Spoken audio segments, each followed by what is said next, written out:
Hello दोस्तों। आज का हमारा टॉपिक है आपदा प्रबंधन। इस टॉपिक में हम देखेंगे कि आपदा के क्या क्या रूप हैं या फिर आपदा के क्या क्या प्रकार हैं, और इसी के साथ साथ हम देखेंगे कि आपदा आखिर हमें इसकी जानकारी क्यों होनी चाहिए और क्या क्या हमें चीज़ों का ध्यान रखना चाहिए आपदा प्रबंधन के लिए। और हम देखेंगे कि अभी तक दुनिया में किस तरह की आपदाओं का मनुष्य द्वारा सामना किया जा रहा है, और इसके कुछ हम देखेंगे कि एग्ज़ाम्पल भी इस टॉपिक में हम बात करेंगे। ठीक है, बाकी जो भी महत्वपूर्ण जानकारी होगी वो आपको शेयर कर दी जाएगी इसको, और इसकी मैं पीडीएफ आपको लिंक में शेयर कर दूंगा। तो हम नेक्स्ट अपना बढ़ते हैं कि आखिर आपदा प्रबंधन कोर्स के महत्वपूर्ण क्यों होता है। महत्वपूर्ण तो सबसे पहले हम ये देख सकते हैं कि मनुष्य का जीवन सर्वोपरि है, यानी कि किसी मनुष्य को हम अगर बचा पाएँ जो कि एक अप्राकृतिक तरीके से मृत्यु अप्राकृतिक तरीके से अगर मरने की कोशिश हुई है या फिर मरने की संभावना है, अगर हम उसे बचा सकें तो उससे महत्वपूर्ण कुछ और हो ही नहीं सकता। तो इस आपदा प्रबंधन का मुख्य लक्ष्य वैसे तो मनुष्य केंद्रित होता है कि हम मानव को किस तरह से प्राकृतिक आपदाओं या फिर मानव द्वारा निर्मित आपदाओं से हम बचा सकें। जैसे कि भूगोल में आप लोगों ने पढ़ा ही होगा, भूकंप, सुनामी, ज्वालामुखी उद्गार, सूखा, इन सब के कारणों के बारे में पता ही होगा। तो हम देखते हैं कि जैसे कि अभी वर्तमान भारत सरकार ने 370 को हटाया है, जिसके तहत वहाँ पर जम्मू कश्मीर एक यूनियन टेरिटरी के रूप में बना है। और हम ये भी देखेंगे कि जैसे रासायनिक हथियार हैं, जैविक हथियार हैं, तो इसका कई देशों ने अपने को निजी फ़ायदे के लिए इन हथियारों का प्रयोग किया है। जैसे कि हम देखते हैं सीरिया ने अपने विरोधी गुटों के विरुद्ध में केमिकल वेपन का इस्तेमाल किया। अमेरिका ने वियतनाम वार, जब वियतनाम 1970 के दशक में जब केमिकल वेपन का यूज़ किया था, वियतनाम के जंगल पूरे तहस नहस कर दिए गए थे। यहाँ तक कि 1980 में ये भी आरोप लगाया जाता है कि इराक ने ईरान के विरोध में केमिकल वेपन का इस्तेमाल किया हुआ है। ठीक है, जैसे कि हम देख ही रहे हैं कि आपदाएं एक पल में आ सकती हैं, तो इससे बेहतर है आपदा आने से पहले कुछ योजनाएं बनाई जाएं, जिससे कि हमारा और आपका परिवार सुरक्षित रह सके। और इसमें देख ही रहे हैं कि हमें 3 काम करने होते हैं बेसिकली। पहले योजनाएं बनाएंगे, फिर हमारे पास एक किट उपलब्ध होनी चाहिए, जैसे कि मेडिकल किट उपलब्ध होती है प्राथमिक सहायता के लिए, वही हमारे पास होनी चाहिए। और हमें ज़्यादा से ज़्यादा अगर हम सेफ बच जाते हैं तो हमें अपने आस पड़ोस के लोगों की मदद करनी चाहिए, जिससे कि हम अधिक से अधिक मानव क्षति को कम कर सकें। और ये आती क्यों हैं आपदाएं बेसिकली, जैसे कि इसमें प्रकृति में असंतुलन हो जाता है, चक्रवात, निम्न दाब उच्च दाब का कॉम्बिनेशन होता है। तो ये सारी चीज़ें होती हैं जो कि प्राकृतिक आपदाएं होती हैं। कुछ हम ऐसे कह सकते हैं कि कुछ प्राकृतिक आपदाओं मनुष्य की वजह से भी पैदा होती हैं। जैसे कि हम बात करें भूस्खलन। भूस्खलन बेसिकली क्या है, पहाड़ का नीचे की तरफ, अर्थात उसकी पहाड़ की मिट्टी कटाव होना। तो ये ज़्यादातर कारण मनुष्य के औद्योगिक विकास या मनुष्य के नगरीकरण के कारण हुआ है कि उसने पूरे पहाड़ को ही काट दिया है, अर्थात वहाँ का पूरा वन क्षेत्र समाप्त कर दिया गया है, जिससे कि अधिक वर्षा की स्थिति में वहाँ पर मिट्टी सरक कर नीचे आ जाती है, जो कि आप भूस्खलन का रूप ले लेती है। और हम बात करते हैं सूखा। सूखा कब आ सकता है? सूखा अधिक वर्षा अधिक वर्षा और कम वर्षा के अंतर को ही अगर हम समझें तो हमें सूखे का कंसेप्ट क्लियर हो जाएगा। बाढ़ में भी ऐसा है कि अगर हम नदी के क्षेत्र में अपना नगरीकरण करते हैं, बिल्डिंगें बनाते हैं, तो अपना जब नदी कोर्स चेंज करती है, अपनी धारा चेंज करती है, तो उसमें जो भी आसपास का क्षेत्र होता है उसमें पानी भर जाना, दैट इज़ कॉल्ड बाढ़। हिमखंडों के पिघलने से समुद्र तटीय जो क्षेत्र होता है वो डूबने लगता है, तो उसी एक प्राकृतिक आपदा के रूप में देख सकते हैं। तो ये चीज़ें हैं कि इसमें प्राकृतिक आपदा क्या क्या होती हैं। तो यूपीएससी क्या करता है, अगर हम यूपीएससी के पॉइंट ऑफ व्यू से बात करते हैं तो यूपीएससी मेनली कंसर्न होता है कि आपदा प्रबंधन से संबंधित दुनिया में क्या प्रयास हो रहा है और आपदा किस तरह की होती है, इसके कितने प्रकार होते हैं। इस तरह से अगर जो करंट में आपदा चल रही है उसी से संबंधित यूपीएससी क्वेश्चन बनाता है। तो हम अब ये देखेंगे कि इन आपदाओं का ये रूप है: विस्फोट, दावानल, सांप्रदायिक दंगे, आतंकवाद। ये सांप्रदायिक दंगे बेसिकली मानव जनित आपदाओं में आ जाते हैं। ये कुछ आंकड़े दिए हुए हैं कि भारत में कितनी बार भूकंप, महामारी ये सब आए हुए हैं। तो ये एक तरह की आपदाएं हैं। वर्तमान समय में हमें कोरोना महामारी का सामना करना पड़ रहा है, जो कि मानव जनित है या प्राकृतिक है, यह कहना थोड़ा जल्दबाजी होगी, तो इसमें हमें थोड़ा इंतज़ार करना होगा। तो ये देखते हैं, जब तक WHO की रिपोर्ट नहीं आती ये किस तरह की है। तो हम आगे बढ़ते हैं। तो अब हम देखेंगे जैसे कि ये नेपाल में 2015 में भूकंप आया था। 2015 में भूकंप आया, वहाँ की सरकार जो भी पीड़ित थे उनकी तत्पर मदद नहीं कर पाई। भारत सरकार ने मदद भेजी वहाँ पर। कुछ वहाँ NGO जो कि सिविल सोसाइटी, वहाँ के लोकल लोग, स्थानीय लोग, वहाँ पर सबसे पहले उन्होंने मदद की। तो हम आपदा प्रबंधन में स्थानीय लोगों की क्या भूमिका होती है, सिविल सोसाइटियों की भूमिका को किस तरह हमें देखना चाहिए, ये सब हम आपदा प्रबंधन में सीखेंगे। और ये 2015 का भूकंप में जितनी राशि नेपाल सरकार ने लगाई थी उनके पुनर्वास में वहाँ के लोगों के, उतनी ही राशि भारत सरकार ने भी लगाई, जो कि एक मानवीय पक्ष दिखाता है किसी भी देश का। अभी देखिए आपके सामने सुनामी है। सुनामी बेसिकली अगर हम बात करते हैं, ये तटीय क्षेत्र हैं, भारत के पूर्वी तटीय क्षेत्र, इन क्षेत्रों में अक्सर सुनामी की स्थिति बनी रहती है। तो हम क्या करें कि सुनामी से बचा जा सके। सुनामी से पहले हमें किन किन बातों का ध्यान रखना चाहिए, क्या हमें कोई ऐसा नेटवर्क डेवलप करना चाहिए जिससे इसकी जानकारी पहले से मिल सके, या फिर हम लोगों को वहाँ उस तटीय क्षेत्र से हटा सकें। इन सभी चीज़ों के बारे में हम इस टॉपिक में देखेंगे।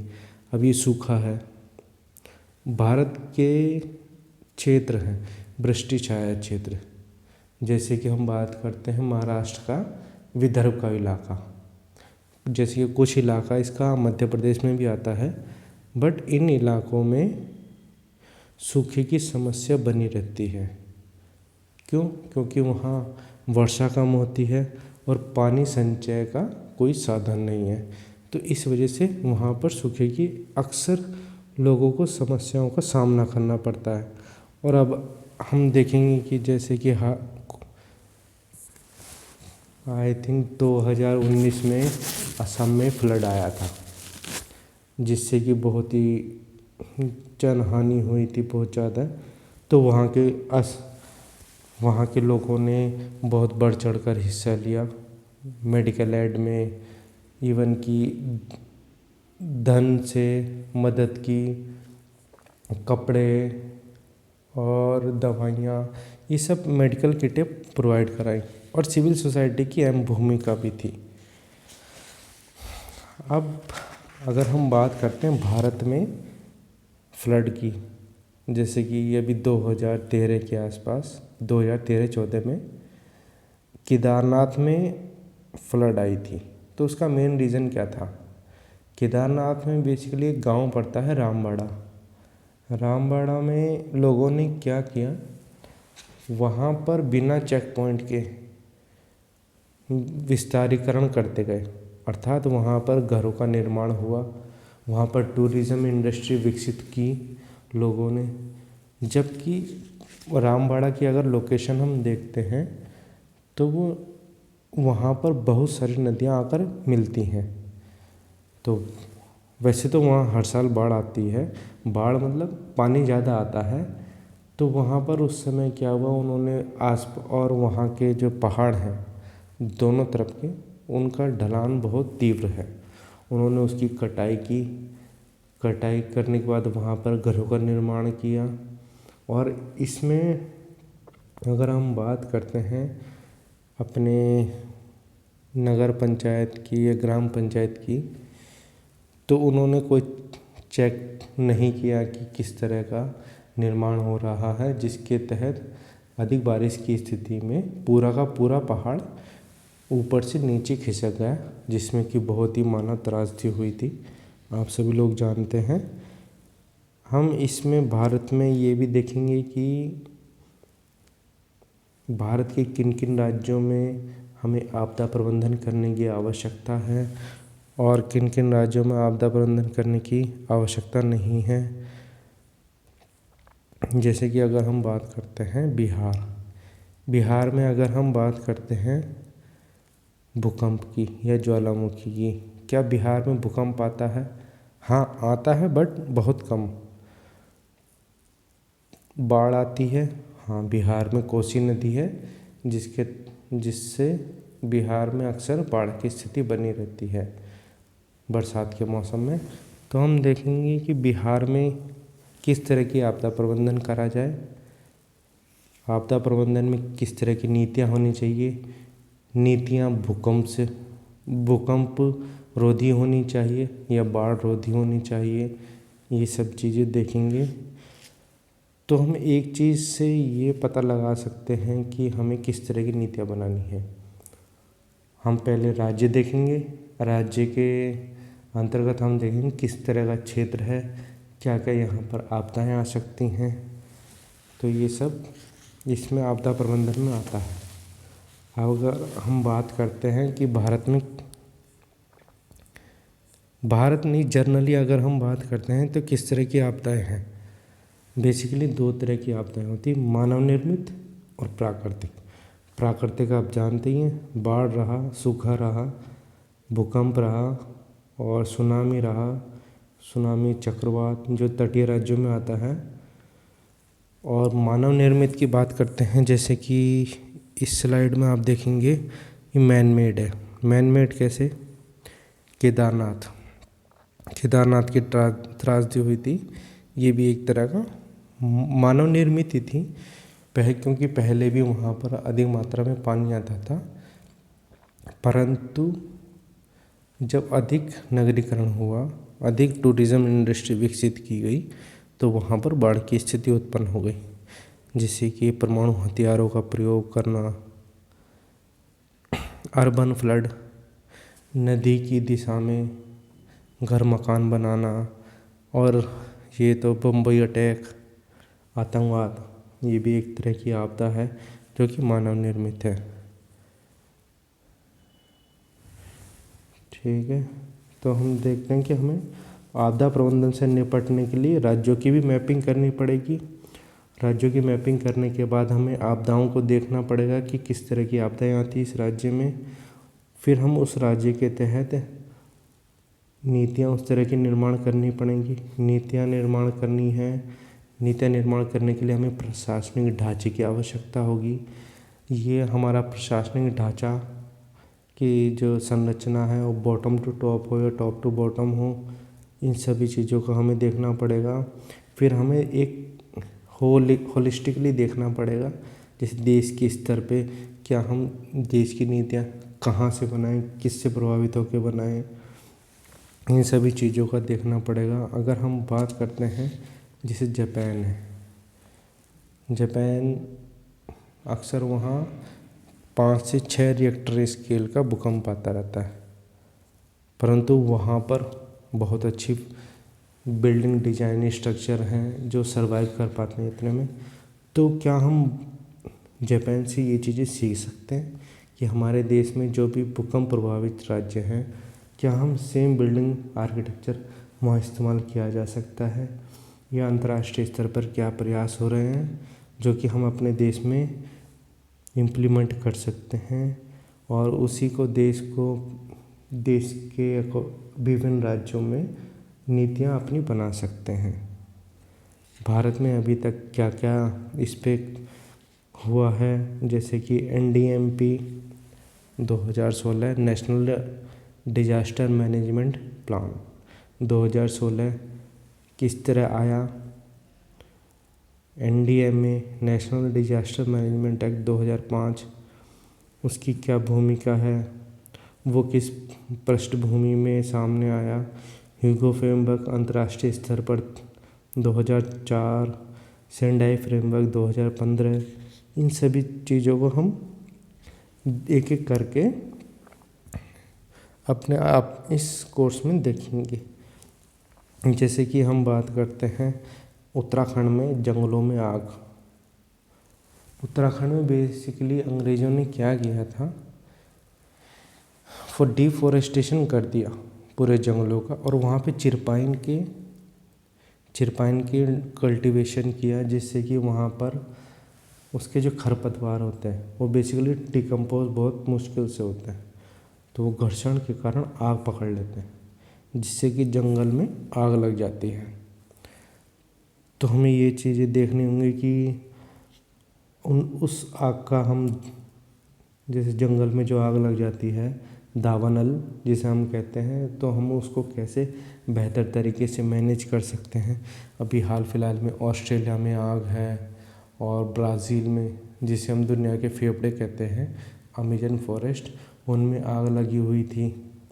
तो उन सरकारों को क्या क्या एक्शन लेने चाहिए, क्या अंतर्राष्ट्रीय स्तर पर प्रयास हो रहा है, उनसे प्रभावित होकर हमारा देश क्या क्या कर रहा है, इन चीज़ों का हम देखेंगे। और इसी से मैक्सिमम टाइम UPSC क्वेश्चन बनाता है, या तो करंट में जैसे मोस्ट इम्पोर्टेंट जो कि हाल फिलहाल में कोई आपदा घटित हुई हो, उसी से रिलेटेड UPSC अपने क्वेश्चन को रखता है। ठीक है दोस्तों, तो हम नेक्स्ट टॉपिक में अपना देखेंगे कि आपदा प्रबंधन की टर्मिनोलॉजी, शब्दावली क्या क्या हम प्रयोग करते हैं, और उसके हैज़ार्ड रहा, रिस्क रहा, एक्सपोजर, वल्नरेबिलिटीज़, इन तरह की चीज़ें देखेंगे। और हम देखेंगे कि क्या हमें अपने आदिवासी भाइयों से कुछ सीखना चाहिए नहीं चाहिए, क्यों, क्या हमारी नॉलेज पर्याप्त है, क्या हमें स्थानीय लोगों से अपना ज्ञान शेयर करना नहीं चाहिए। ये सारी चीज़ें हम नेक्स्ट क्लास में देखेंगे और इसको एक बेहतर तरीके से ख़त्म करेंगे। ठीक है दोस्तों, अगर आपको ये वीडियो पसंद आई है तो आप मेरा चैनल लाइक कर सकते हैं, सब्सक्राइब कर सकते हैं। Thank you so much. Okay, bye bye.